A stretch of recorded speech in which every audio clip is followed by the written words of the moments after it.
My wife was buried 25 years ago. Last week the police called at 2 a.m. Mr. Thompson, Margaret has been found. She wants to see you. But I was holding her hand when she died in 1999. I'm glad you're here with me. Please listen to my story till the end and let me know which city you're listening from. That way I can see how far my story has traveled. For 25 years, I kept the same routine. Every Sunday morning, I drove to Greenwood Cemetery with a bouquet of yellow roses, Margaret's favorite, and sat beside her headstone until the groundskeeper started his afternoon rounds. I talked to her about the week, about the garden she'd planted that I still maintained, about the grandchildren we never had. I told her I missed her laugh, that peculiar way she'd throw her head back when something truly delighted her. I told her I was doing fine, even when I wasn't. My name is Edward Thompson. I'm 52 years old, and I live in the same house in Millbrook, Connecticut, that Margaret and I bought together in 1992. It's a modest colonial with blue shutters and a wraparound porch where we used to drink coffee and watch the sunrise. After she passed, I considered selling it. The memories were everywhere. Her reading glasses on the nightstand, her handwriting on recipe cards in the kitchen drawer, the faint smell of her perfume that sometimes drifted from the closet. But I couldn't leave. This house was the last place where we were truly happy, where I held her hand on our 20th anniversary and promised I'd never forget her. I worked as an insurance adjuster for Hartford Mutual for 30 years. It wasn't glamorous work, but it taught me to recognize patterns, to spot inconsistencies, to understand how people behave when they're telling the truth and when they're lying. I retired early at 50, using Margaret's life insurance and my pension to live comfortably. I didn't need much. I had my garden, my books, my weekly dinners with my neighbor Frank, and my Sunday visits to the cemetery. It was a quiet life. Perhaps too quiet, but it was peaceful. Margaret's daughter from her first marriage, Linda, called me occasionally. She lived in Hartford with her husband, Kevin, and we maintained a cordial, if somewhat distant, relationship. After Margaret died, Linda had been kind at first, helping me sort through her mother's belongings, attending the funeral, checking in during those brutal first months. But over the years, her calls became less frequent, her visits perfunctory. I understood. I wasn't her real father. I was just the man her mother had married when Linda was 17, already practically grown and out of the house. We were family by law, not by blood. Then came the night that shattered everything. It was a Tuesday, the second week of October. I remember because I'd spent the day raking leaves, and my shoulders ached as I climbed into bed around 10. I fell asleep quickly, the way I always did, dreaming of nothing in particular. The phone rang at 2:14 a.m. I know the exact time because I stared at the glowing numbers on my alarm clock before reaching for the receiver. Nobody calls at that hour with good news. My first thought was Frank. He'd had a heart scare last year. My second thought was Linda. Mr. Thompson, I apologize for the late hour. I sat up in bed, my heart hammering. What's wrong? Is someone hurt? Sir, I need you to stay calm. What I'm about to tell you is going to sound unusual.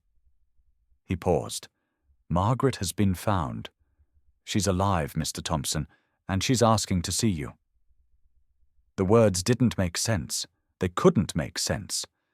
I'd been there when Margaret took her last breath. I'd felt her hand go limp in mine. I'd watched them close her eyes.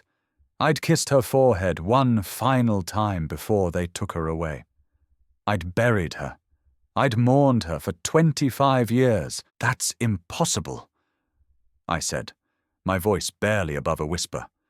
My wife died in 1999. I was there. I held her hand. I understand this is a shock, sir, the detective said. We're still trying to piece together what happened, but the woman we have here, she knows things, details about your life together. She's asking for you specifically. She says she can explain everything. I sat in the darkness of my bedroom, the phone pressed to my ear, and felt the foundations of my reality begin to crack. Margaret was dead. I had 25 years of grief to prove it. But someone was claiming to be her, someone who apparently knew enough to convince a police detective to call me in the middle of the night. Who would do this? And why? I didn't sleep for the rest of that night. I sat at my kitchen table with a cup of coffee that went cold in my hands, staring at the wall where Margaret's portrait hung. It was a photograph from our 10th anniversary.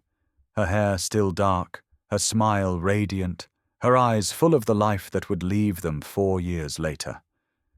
I studied that face as if I'd never seen it before, as if somewhere in those familiar features I might find an explanation for the impossible phone call. By 6 in the morning, I'd made a decision. I would go to Hartford. I would see this woman who claimed to be my dead wife.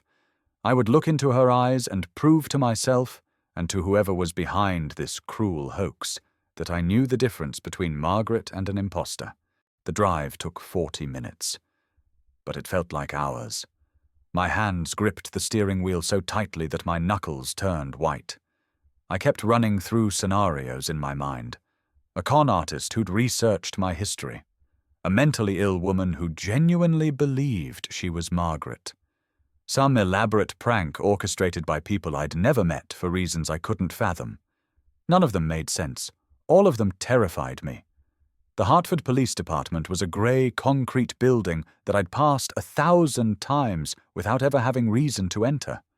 Inside, the fluorescent lights buzzed overhead, casting everything in a harsh, sterile glow.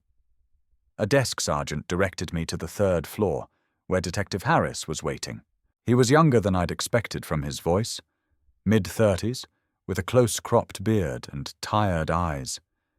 He shook my hand firmly and led me to a small conference room with a table, 4 chairs, and a 2-way mirror on one wall.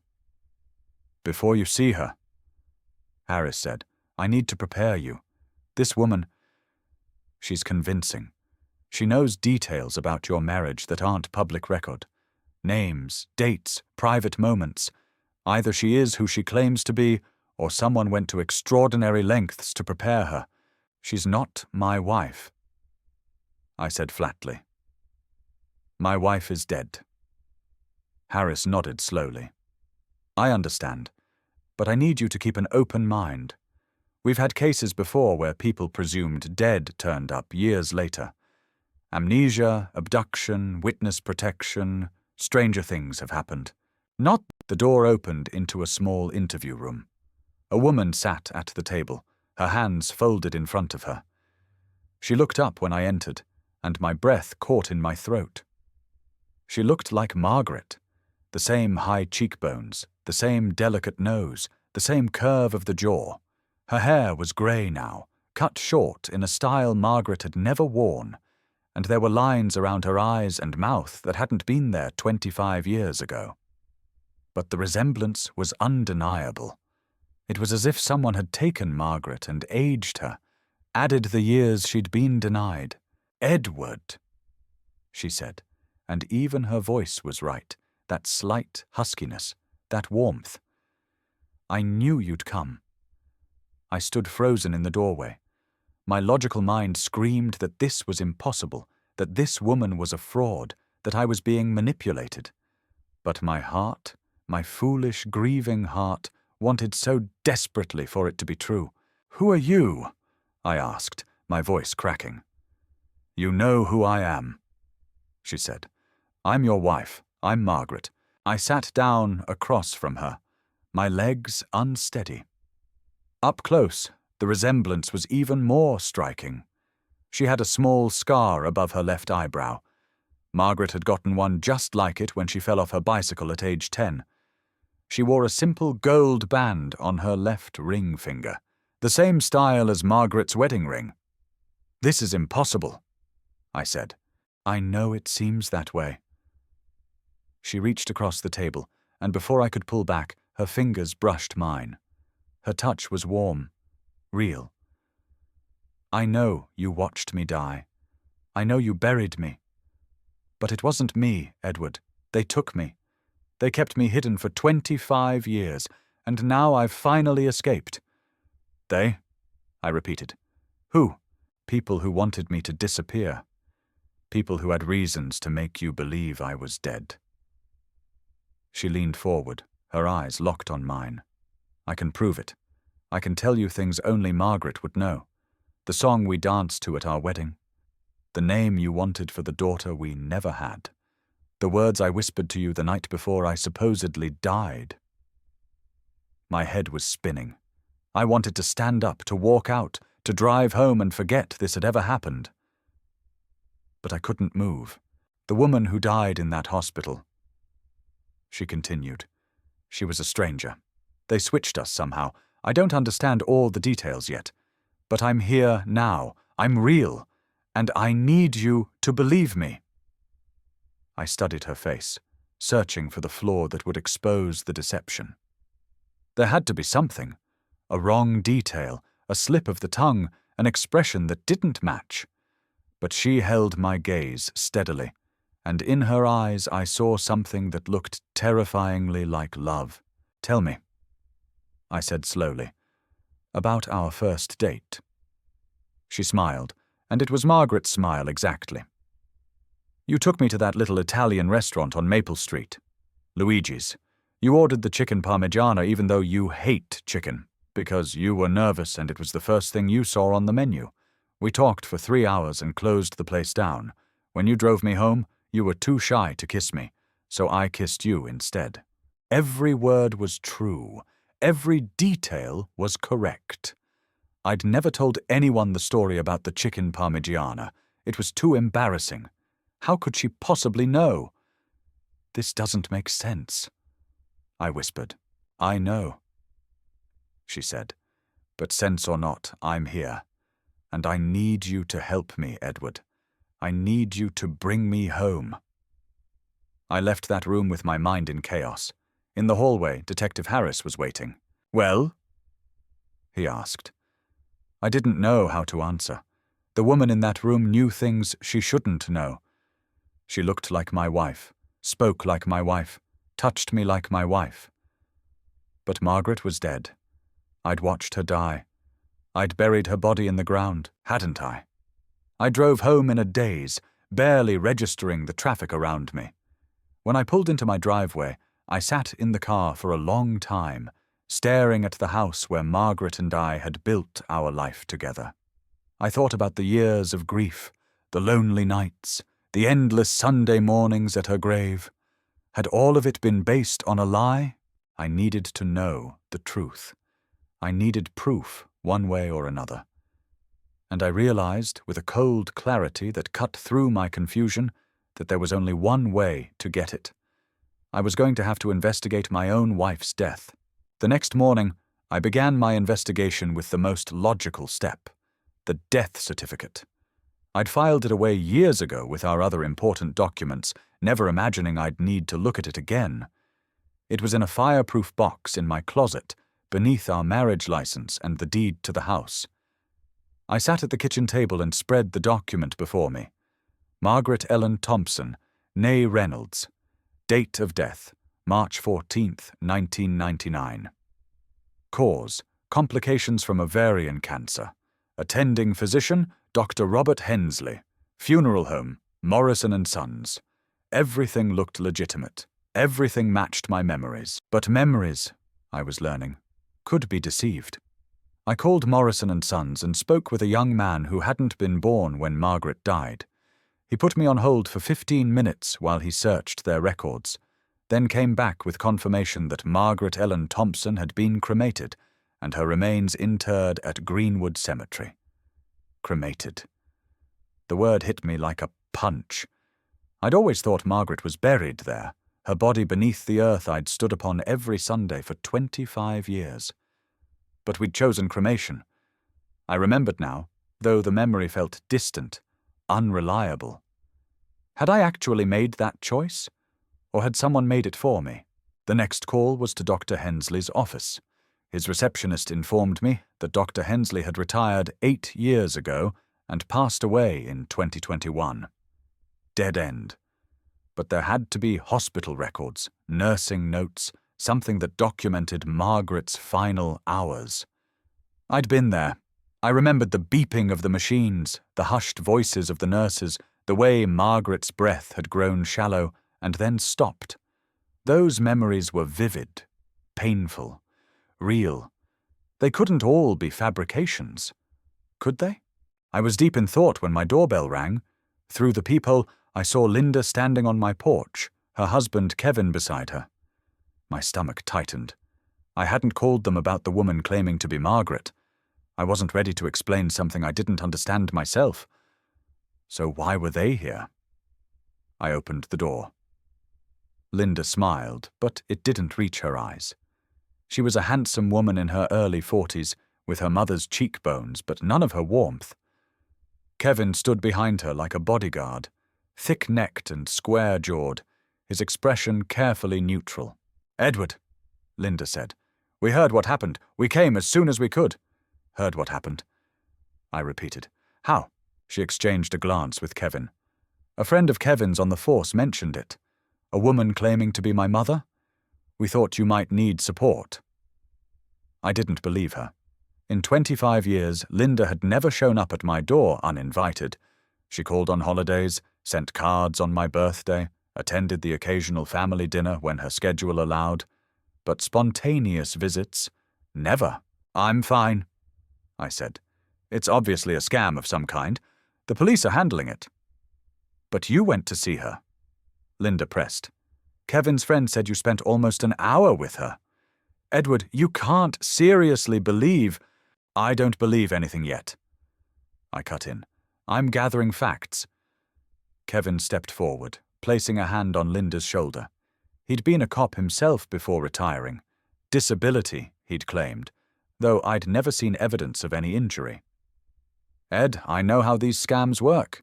Someone probably researched you online, found out about Margaret, hired a lookalike. They're after your money. That's all this is. Then you won't mind if I do my own research," I said.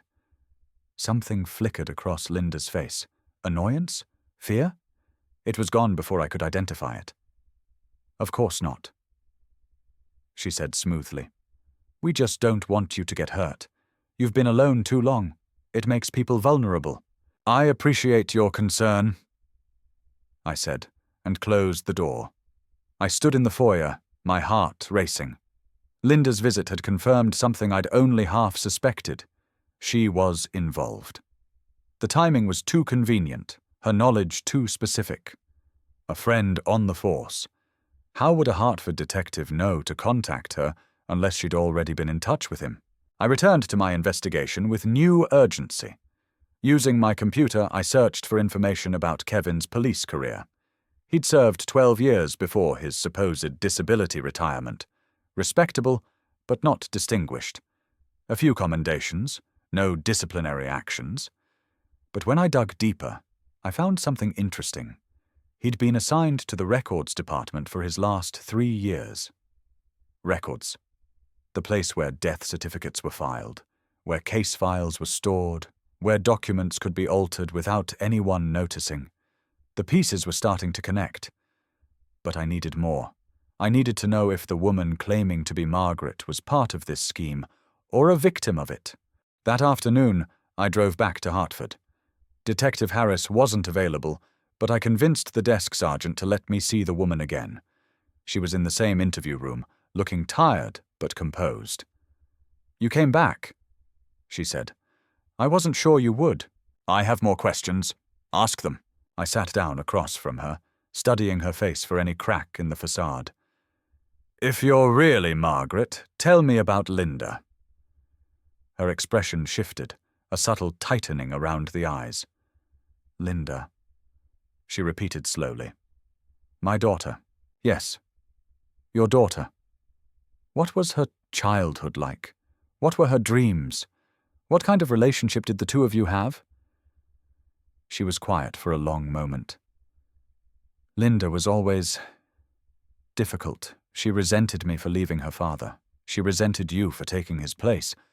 We tried to build a bond, but there was always distance between us." She paused.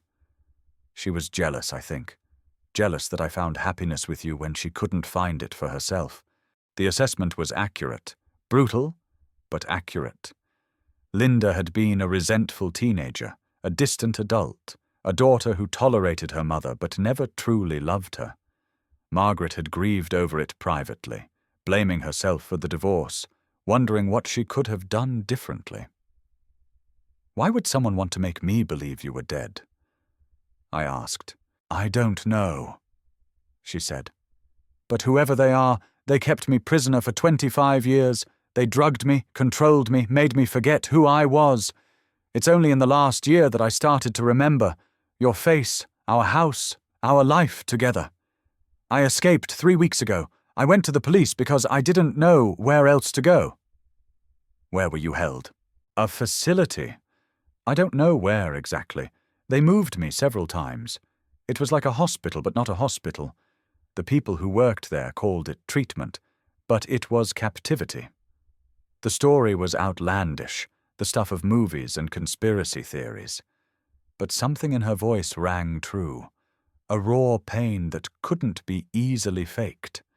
She either believed what she was saying, or she was a better actress than anyone I'd ever met. "I want a DNA test," I said. She nodded without hesitation. "Of course, whatever you need." I left the police station with a plan forming in my mind. I would arrange for the DNA test, but I would also dig deeper into Linda and Kevin's finances, their connections, their motives. If they were behind this scheme, I would find proof. And if the woman in that interview room really was Margaret? I stopped the thought before it could finish. I couldn't let hope cloud my judgment.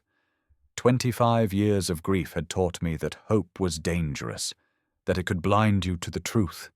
I needed evidence, not faith. I needed facts, not feelings. But as I drove home through the autumn twilight, I couldn't shake the memory of that woman's eyes, blue-green and familiar, filled with something that looked terrifyingly like recognition. The DNA results would take a week, 7 days of waiting, of uncertainty, of questions without answers. I used the time to build my case. My first step was to request Margaret's medical records from Hartford General Hospital, where she'd spent her final weeks. I expected resistance, privacy laws, bureaucratic delays, the usual obstacles. Instead, I was informed that the records for Margaret Ellen Thompson from 1999 had been lost during a system migration in 2008. Lost. Not archived, not transferred, not stored off-site. Simply gone. I felt a cold knot forming in my stomach. This wasn't coincidence. Someone had erased the trail. My next step was to investigate Linda and Kevin's finances. I still had contacts from my years as an insurance adjuster, people who knew how to access information through legal means and a few means that were legal adjacent. Within 3 days, I had a picture of their situation that explained a great deal. Kevin's disability pension was modest. Linda worked part-time as a real estate agent, but the market had been slow. Their mortgage was underwater. They had credit card debt approaching $60,000. And 6 months ago, they'd made a large payment to a private investigation firm, the kind that specialized in finding information about people, information like the details of my life with Margaret, information that could be fed to an actress playing a role. But it was the next piece of evidence that convinced me I was right. Through my contacts, I obtained a copy of a petition filed 2 weeks before the mysterious phone call, a petition for guardianship over Edward James Thompson, based on concerns about his mental competency. The petitioner was Linda Carver, née Reynolds. They were trying to take control of my finances. The woman claiming to be Margaret was just the first step. Destabilize me emotionally, make me appear confused or delusional, then swoop in with legal authority to manage my affairs. It was elegant in its cruelty. It was almost admirable in its thoroughness. And it made me furious. I was contemplating my next move when they came for me. It was evening, just after sunset. I was in the kitchen making dinner when I heard the front door open. I hadn't locked it, a habit from decades in a safe neighborhood, one I would soon break. Linda walked in without knocking, Kevin behind her. This time they weren't alone. A third person followed them, a woman in her late 50s, grey-haired and professional-looking, carrying a leather briefcase. "Edward," Linda said, her voice dripping with false concern, We need to talk.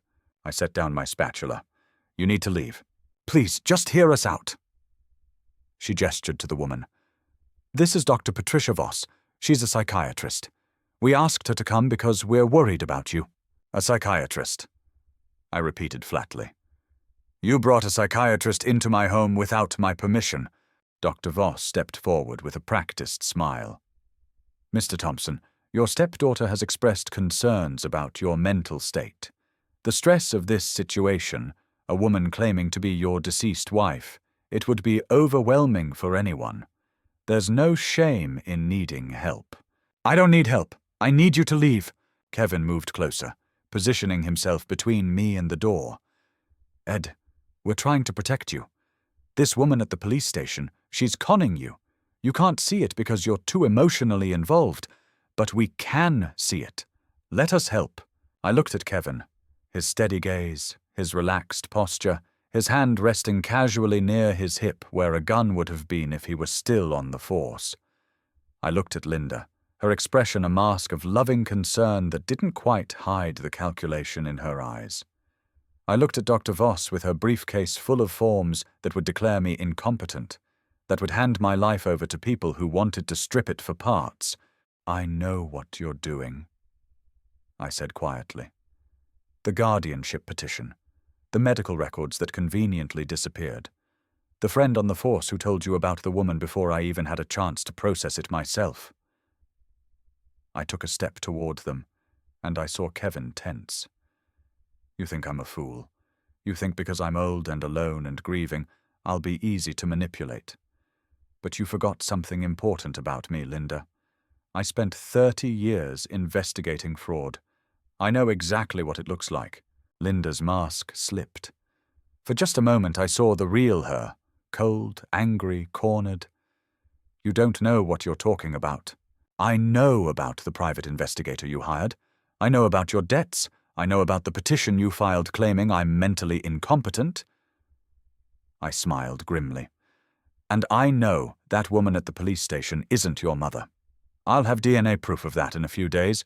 When I do, I'm going to bring it to a lawyer, along with everything else I've found, and then we'll see who looks incompetent. Kevin stepped forward. Ed, you need to calm down. Get out of my house. We're trying to help you. Get out of my house. The words echoed in the kitchen. For a long moment, nobody moved. Then Linda turned on her heel and walked out without a word. Kevin followed her, pausing at the door to give me a look that was part warning, part threat. Dr. Voss lingered, still trying to salvage something. Mr. Thompson, if you change your mind, here's my card. I took the card and tore it in half. Leave. She left. I stood alone in my kitchen, my hands shaking, my heart pounding. I'd won this battle, but the war was just beginning. Linda and Kevin knew I was onto them now. They would escalate. They would find new ways to attack. They would not give up easily, not with my money at stake. I locked the front door, something I should have done years ago. Then I sat down at the kitchen table and began to write. I wrote down everything I knew, everything I suspected, everything I planned to do next. I documented dates, names, evidence, connections. I made copies and stored them in different locations, one with Frank next door, one in a safe deposit box at my bank, one with a lawyer I'd contact in the morning. If something happened to me, someone would know the truth. If Linda and Kevin tried to silence me, they would fail. But I didn't intend to be silenced. I intended to fight, and I intended to win. I gave myself 3 days to rest, to gather my strength, to prepare for what came next. 3 days of quiet, of routine, of pretending that my world hadn't been turned upside down. I worked in the garden. I had dinner with Frank. I even went to the cemetery and stood before Margaret's headstone, wondering if her ashes were really beneath my feet, or if that too had been a lie. On the 4th day, the DNA results arrived. The envelope sat on my kitchen table for an hour before I opened it. I knew what it would say. I was certain of it. But certainty and proof are different things, and proof has a weight that certainty lacks. I opened the envelope. I read the results. And then I read them again, just to be sure. The woman claiming to be Margaret Thompson was not Margaret Thompson.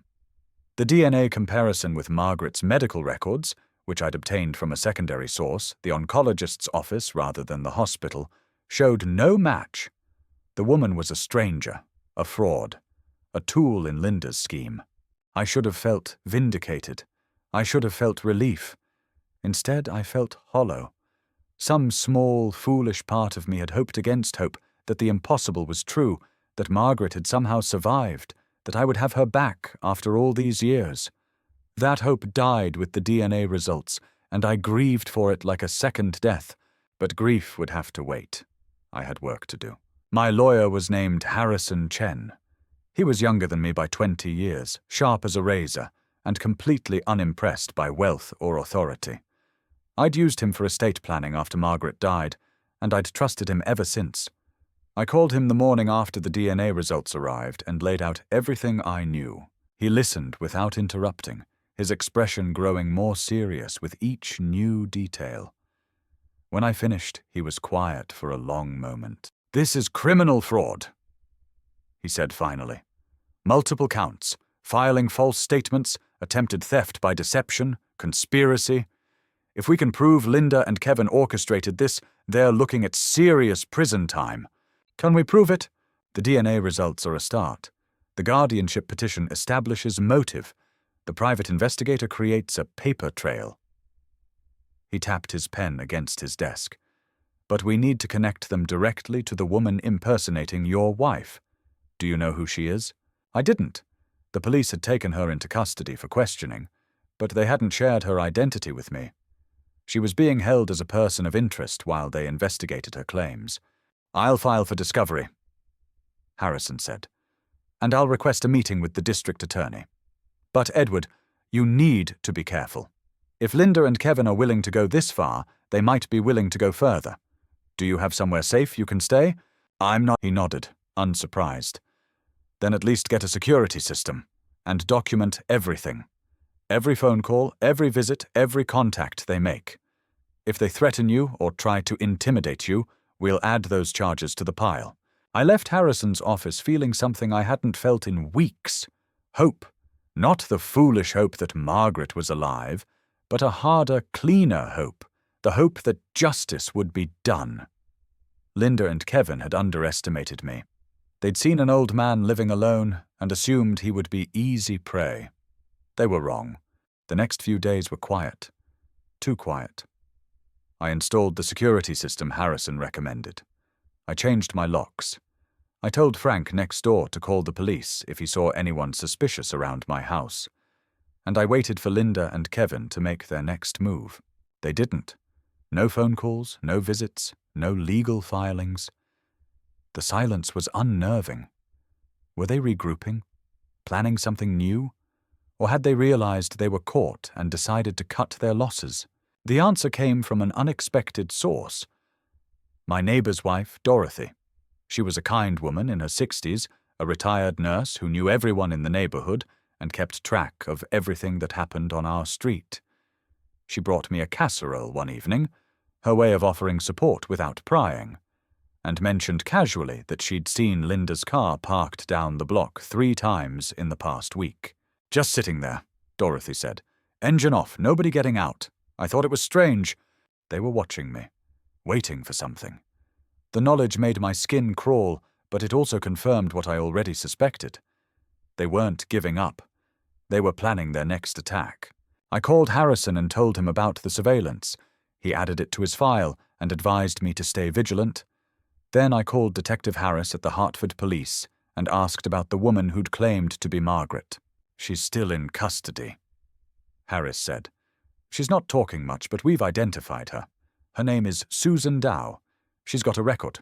Fraud, identity theft, confidence schemes. She's a professional. Can you connect her to my stepdaughter?" "We're working on it. These things take time." Time. I'd spent 25 years waiting. I could wait a little longer. But as the days passed, I found myself growing restless. The quiet of my house felt oppressive. The empty rooms echoed with memories of Margaret, real memories, not the fabricated stories of an imposter. I needed to get out, to breathe, to remember that there was a world beyond this conspiracy that had swallowed my life.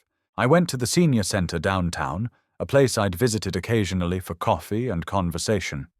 It was a modest building with a cheerful staff and a rotating cast of retirees who came to play cards, take classes, and escape the loneliness of empty homes. I'd never been a regular, but the faces were familiar, and the welcome was warm. I sat down at a table with a cup of coffee, and within minutes I was joined by a woman named Ruth. She was in her mid-60s, silver-haired and sharp-eyed, with a wry sense of humor and a no-nonsense manner. We'd spoken before, brief exchanges about the weather or the news, but today she looked at me more carefully. "You look like hell," she said. I laughed despite myself. "That bad?" "Worse. What's going on?" I hesitated. I barely knew this woman. But there was something about her directness, her refusal to pretend that everything was fine, that made me want to tell the truth. So I told her. All of it. The phone call, the imposter, the investigation, Linda and Kevin's scheme. She listened without interrupting, her expression unreadable, and when I finished, she let out a long breath. "That's quite a story," she said. "It's not a story, it's my life." "I know." She reached across the table and touched my hand briefly. "I know it is, and I'm sorry you're going through it." She paused. "My late husband was a lawyer. Estate planning, elder law. I saw a lot of cases like this. Families tearing each other apart over money. It's ugly, but it's common, and the people who fight back, who refuse to be victimized, they're the ones who win. I intend to win." "Good," she smiled. "Then you will." I left the senior center that evening feeling lighter than I had in weeks. Ruth's words had given me something I hadn't realized I needed. Validation. The knowledge that I wasn't alone, that others had faced similar battles and prevailed. It wasn't much, but it was enough. They came on a Sunday. I should have expected it. Sunday was the day I visited Margaret's grave, the day I was most vulnerable to memories and emotion. But I'd skipped the cemetery that morning, unwilling to stand before a headstone that might be empty, and I was home when the doorbell rang. Linda stood on the porch, alone. No Kevin, no psychiatrist, no reinforcements. She looked different, softer somehow, her eyes red-rimmed as if she'd been crying. She held a small box in her hands. "Can I come in?" she asked quietly. Every instinct told me to refuse. But there was something in her voice, something that sounded almost like sincerity, that made me hesitate. "5 minutes," I said, and stepped aside. She walked into the living room and sat down on the couch, placing the box on the coffee table. I remained standing, keeping distance between us. "I've been doing a lot of thinking," she said. "About Mom, about you, about everything that's happened." She paused. "I know you don't believe me, but I loved my mother. I know I wasn't a good daughter. I was angry. I was jealous. I let my feelings about my father's divorce poison everything. But I loved her. And when she died, I lost my chance to make things right. What does this have to do with the woman at the police station?" "Nothing." She looked up at me, and her eyes were wet. "That woman, Susan, she approached Kevin and me 6 months ago. She said she'd been researching our family, that she'd found inconsistencies in Mum's death certificate, that she believed Mum might still be alive. We didn't believe her at first, but she was so convincing. She knew things about Mum that nobody should have known, and we wanted it to be true. We wanted her back. So you paid for a private investigator to help her impersonate my wife. We paid for an investigator to verify her claims. When the DNA test showed she wasn't Mom, we realized we'd been conned. Susan was using us to get to your money, and now we're the ones who look like criminals. It was a clever story. It positioned Linda and Kevin as victims, dupes of a master con artist rather than perpetrators of a cruel scheme. It explained the evidence I'd found while deflecting the blame. And it might even be partly true. Susan Dow was clearly a professional who knew how to manipulate people. But it didn't explain the guardianship petition. It didn't explain the surveillance. It didn't explain the psychiatric ambush in my kitchen. "What about the petition?" I asked. Linda's face tightened. That was Kevin's idea. He thought if we had legal authority over your finances, we could protect you from Susan. I know how it looks, but he was trying to help. By declaring me mentally incompetent? By taking control of the situation before Susan could steal everything you have. She leaned forward, her voice urgent. Edward, I know we handled this badly. I know you have every reason not to trust us. But we are not your enemies. Susan is. And if you'll let us, we can help you bring her down. I studied Linda's face, searching for the truth behind her words. She was convincing. The tears, the trembling voice, the apparent remorse.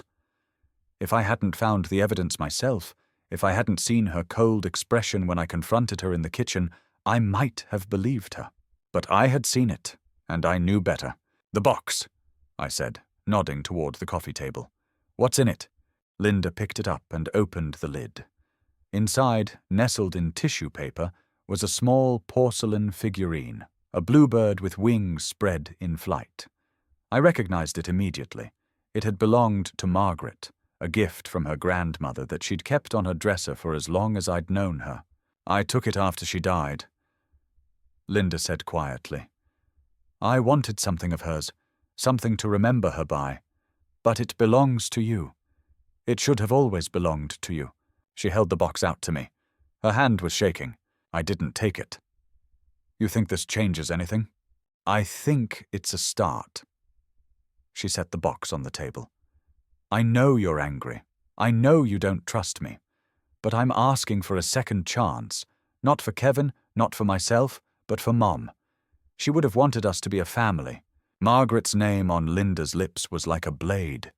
She was using her mother, her dead mother, the woman she'd resented and neglected for years, as a tool to manipulate me.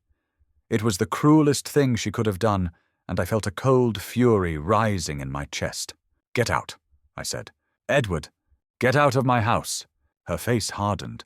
The mask of grief and remorse fell away, and I saw the real Linda again. Calculating, angry, thwarted.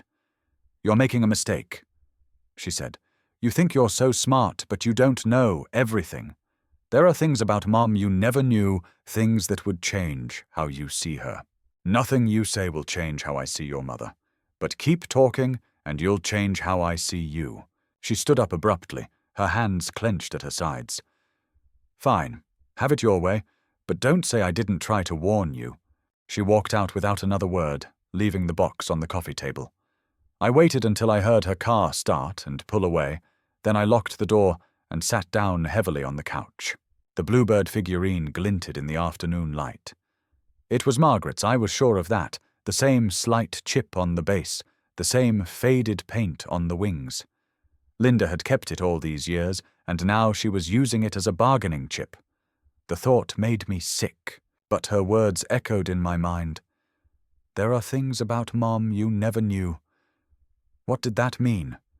Was it another manipulation, another lie designed to throw me off balance? Or was the truth hidden in the threat? I picked up the figurine and held it carefully, feeling the cool porcelain against my palm. Margaret had loved this little bird. She'd said it reminded her of freedom, of hope, of the possibility that even small things could be beautiful. I wouldn't let Linda take that memory from me. I wouldn't let her corrupt it with lies. Whatever she was planning, I would be ready. The hearing was scheduled for a Thursday morning at 10. Harrison Chen had moved quickly, filing a motion to dismiss Linda's guardianship petition and requesting sanctions against her and Kevin for filing fraudulent documents. The judge had agreed to hear the case in record time, swayed by the evidence of criminal conspiracy that Harrison had presented. The courtroom was small and wood-paneled, with fluorescent lights that buzzed faintly overhead. I sat at the plaintiff's table with Harrison beside me, a stack of documents arranged neatly before us. Across the aisle, Linda and Kevin sat with their own lawyer, a weary-looking man in his 60s who seemed to realize his clients were in serious trouble. The judge was a woman in her late 50s named Patricia Harmon. She had a reputation for fairness and a low tolerance for nonsense, which Harrison said was good for our case. She read through the preliminary documents, then looked up at the room. This hearing concerns the petition for guardianship filed by Linda Carver against Edward Thompson, as well as the counter-motion to dismiss and the request for sanctions filed by Mr. Thompson's counsel. She turned to Linda's lawyer. Mr. Patterson, your clients have filed a petition claiming Mr. Thompson lacks the mental capacity to manage his own affairs. What evidence do you have to support this claim? Patterson stood, looking uncomfortable. Your Honor, my clients observed concerning behavior in Mr. Thompson over the past several months. Confusion, paranoia, difficulty distinguishing reality from fantasy. They filed this petition out of genuine concern for his well-being. Concerning behavior, Judge Harmon repeated, such as, Mr. Thompson became convinced that a woman was impersonating his deceased wife. He made accusations against my clients without evidence. He refused medical evaluation and became hostile when approached. Harrison rose. Your Honor, I'd like to address those claims. Go ahead, Mr. Chen. The woman Mr. Thompson identified as an imposter has been confirmed by DNA evidence to be exactly that, an imposter. Her name is Susan Dow, and she's currently in custody facing multiple charges of fraud and identity theft. He handed a document to the bailiff. This is the DNA report, along with Ms. Dow's criminal record. Mr. Thompson was not paranoid or confused. He was correct. Judge Harmon reviewed the document, her eyebrows rising slightly. Continue. Furthermore, we have evidence that Ms. Carver and her husband hired a private investigator 6 months before Ms. Dow approached the police, claiming to be Margaret Thompson.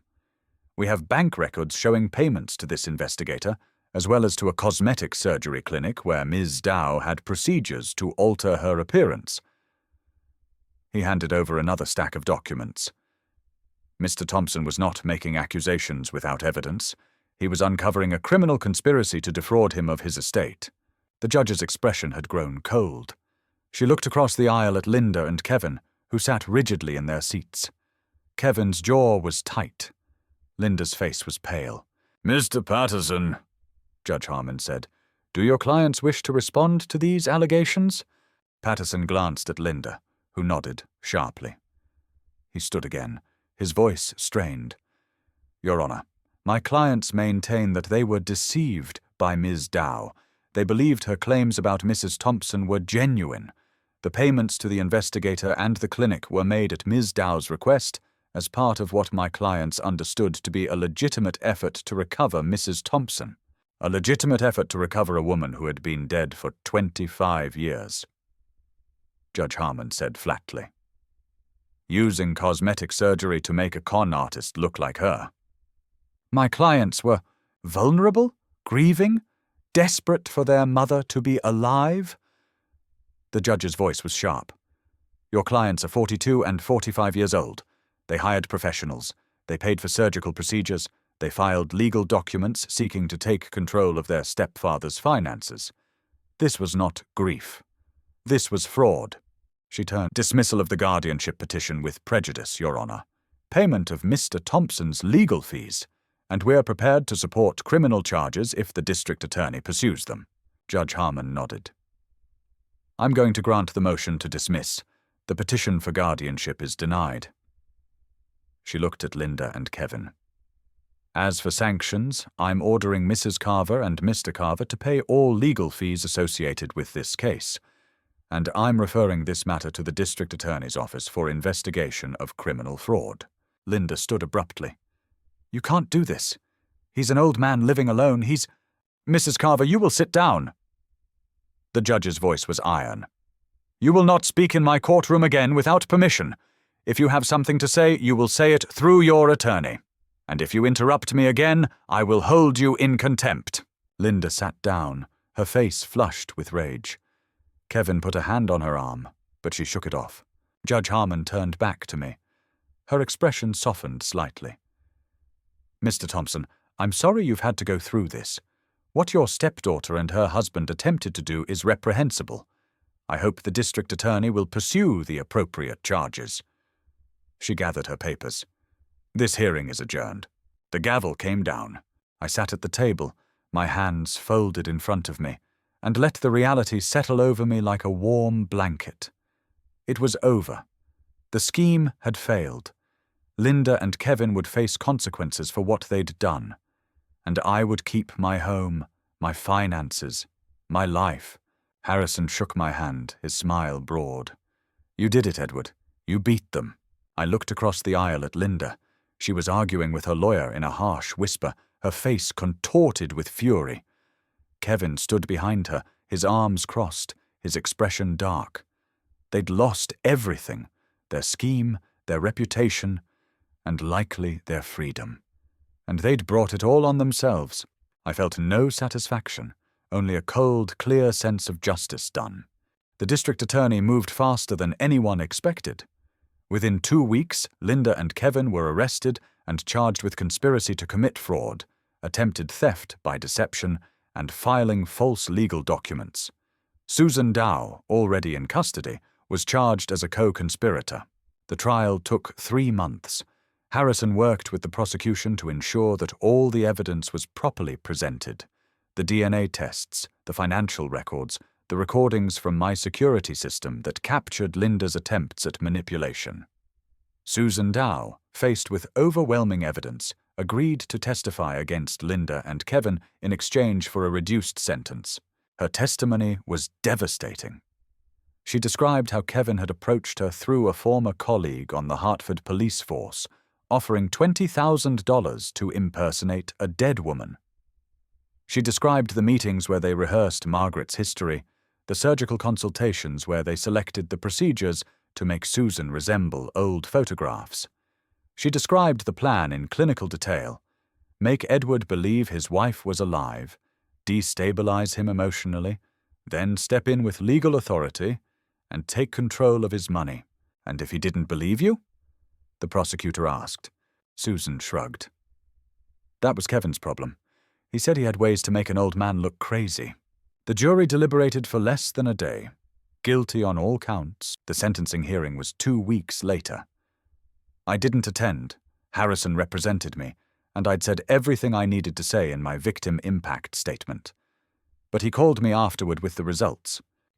I hung up the phone and sat in my kitchen, looking out the window at the garden Margaret had planted 30 years ago. The roses she'd cultivated were still blooming, pink and yellow and red against the fence. She'd loved those roses. She'd tended them even when the cancer was eating her alive, insisting on being wheeled outside to check their progress, to deadhead the wilted blossoms, to feel the sun on her face. She'd been a fighter. Right until the end, she'd refused to give up. I understood now why I'd fought so hard against Linda's scheme. It wasn't just about the money, or the house, or even my own dignity. It was about Margaret, about protecting her memory from people who would corrupt it for profit, about honoring the strength she'd shown in her final days by showing strength of my own. Linda had called me an old man living alone, as if that made me weak. But living alone had made me strong. It had taught me self-reliance, patience, attention to detail. It had given me the time and space to investigate, to gather evidence, to build a case. If I'd had family around me, real family, people who cared, I might have let them handle things. I might have trusted them to protect me. Instead, I'd protected myself. The phone rang again. This time it was Detective Harris. "Mr. Thompson," he said, "I wanted you to know. We've closed the investigation into your wife's death. The original records are lost, but based on what we've found, there's no evidence of foul play. Margaret Thompson died of cancer in 1999, just as you always believed. The woman Susan Dow was a complete fraud." "I know," I said. "I'm sorry for everything you went through. If it helps, the officers involved in this case have been placed on administrative leave pending review. The detective who called you that first night, he's a friend of Kevin Carver's. He never should have made that call without verification. Thank you for telling me." After I hung up, I went to the closet and took out the fireproof box where I kept my important documents. I removed the porcelain bluebird that Linda had left on my coffee table. I'd kept it, not as a memento of her attempt at manipulation, but as a reminder of Margaret. I held it in my hands and thought about the woman I'd married, the woman I'd loved, the woman I'd lost. She was gone. She'd been gone for 25 years. No scheme, no imposter, no DNA test would ever bring her back. But her memory was alive. In this house, in this garden, in this heart, and no one would ever take that from me. 3 years have passed since the trial. Life, I've learned, goes on. Even after betrayal, even after loss, even after the foundations of your reality have been shaken. I still live in the same house with the blue shutters and the wraparound porch.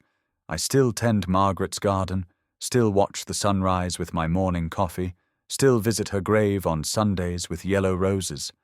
But the house doesn't feel as empty as it once did. The silence doesn't weigh as heavily. I've learned to fill the space with new things, new routines, new connections, new reasons to get out of bed in the morning. Ruth from the senior center has become a close friend. We have dinner together twice a week, alternating between her apartment and my house, trading stories about our late spouses and our current irritations and the small absurdities of growing old. She's sharp and funny and brutally honest, and she keeps me from taking myself too seriously. Frank next door is still a faithful companion, still coming over for poker on Thursday nights, still keeping an eye on my house when I'm away. Dorothy brings me casseroles I don't need, but accept gratefully, because the kindness matters more than the food. I've started volunteering at the senior center, teaching a class on financial literacy. It's something I know about from my years as an insurance adjuster, and it turns out a lot of people need help understanding their money. Where it goes, who controls it, how to protect it from people who would take it away. I tell them about scams and frauds and the warning signs of exploitation. I tell them to document everything, to trust their instincts, to fight back when something doesn't feel right. And sometimes, when the class is over, someone will pull me aside and tell me about a family member who's pressuring them, a caretaker who's acting suspicious, a situation that feels wrong, but they can't put their finger on why. I help when I can. I refer them to lawyers, to social workers, to the police. I tell them they're not alone, and they're not crazy, and they have every right to protect themselves. And I hope in some small way I'm honoring Margaret by doing it. Linda is still in prison. She'll be released in 3 years, maybe less with good behavior. I don't know what she'll do when she gets out, whether she'll try to contact me, whether she'll attempt some new scheme, whether she'll finally accept responsibility for what she did. I've made my peace with not knowing. I've written her out of my will, out of my life, out of my heart. If she shows up at my door someday, I'll call the police. If she writes me letters, I'll leave them unopened. She's not my family. She never really was. Kevin is still in prison too, and his former colleagues on the police force have distanced themselves from him completely. The detective who made that first phone call was fired. The corruption investigation expanded, uncovering years of favors and cover-ups that had nothing to do with me. Sometimes breaking one thing reveals the rot underneath. Susan Dow was released early for good behavior. I don't know where she is now, and I don't care. She was a tool, a weapon wielded by someone else. I can't forgive her, but I can let her go. The money they tried to steal is still mine. I've used some of it to set up a scholarship fund in Margaret's name, supporting students from our hometown who want to study nursing, Margaret's profession before the cancer took her. I've used some of it to donate to elder abuse prevention organizations, to legal aid societies that help vulnerable people fight back against exploitation. I've used some of it to make my own life a little more comfortable, a new car, a few trips, some long overdue repairs to the house. And I've used some of it to hire a private investigator of my own, not to dig up dirt on Linda or Kevin, but to find out what happened to Susan Dow before she became a con artist. She must have had a life once, a childhood, a family, a path that led her to where she ended up. I wanted to understand. I wanted to know if there was a moment when she could have gone a different way. The investigator found her story. Abandoned by her parents at age 3. Foster homes, group homes, juvenile detention. A teenage pregnancy, a baby taken by the state. A string of arrests for petty crimes that escalated into bigger ones. A life that went wrong from the very beginning and never had a chance to go right. It doesn't excuse what she did. It doesn't make me forgive her. But it makes me sad. It makes me think about all the people whose lives are broken before they start, who never have someone to fight for them, who end up as weapons in someone else's hands.